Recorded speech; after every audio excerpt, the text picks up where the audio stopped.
Wakil Ketua DPRD Kabupaten Tabalong, Kalimantan Selatan melakukan studi banding ke DPRD Banjarmasin terkait dengan penganggaran dana hibah untuk pemiluan Pilkada Pilwakot 2024. Kedatangannya pun disambut wan diterima bagian perundang-undangan Sekretariat DPRD Banjarmasin pada jelang tengah hari Senin 24 Oktober 2022. Wakil Ketua DPRD Kabupaten Tabalong, Kalimantan Selatan, Habib Muhammad Taufani Alkab melakukan studi banding ke DPRD Banjarmasin terkait dengan penganggaran dana hibah untuk pemilu wan Pilkada Pilwakot 2024.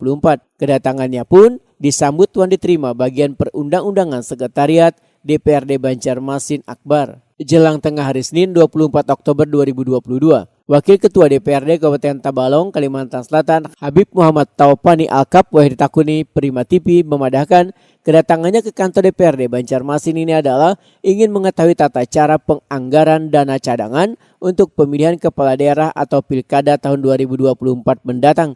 Menurut Habib Muhammad Taufani Alkab, anggaran yang cukup banyak dalam pilkada tersebut kadang mungkin bisa dianggarkan sekaligus, namun paling kadang harus secara bertahap. Tata cara atau mekanisme inilah yang ingin dipelajari hingga nantinya bisa diterapkan di DPRD Kabupaten Tabalong.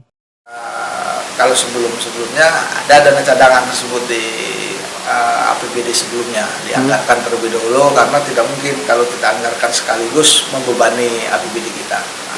Berapa Pak di sana Pak dicadangkan Pak untuk tahun yang masih belum, kita belum tahu berapa yang mereka ajukan, belum kita detailkan, nanti kita bahas sama-sama lagi. Pak, tadi kan di Banjarmasin kan masih belum juga Pak. Mungkin ketika pembahasan nanti pasti ada muncul dari cadangan itu, karena kaitannya Pilkada 2024 juga dilaksanakan di akhir 2024. Siap. Masih ada anggaran untuk di perubahan masih bisa dianggarkan, misalkan masih panjang.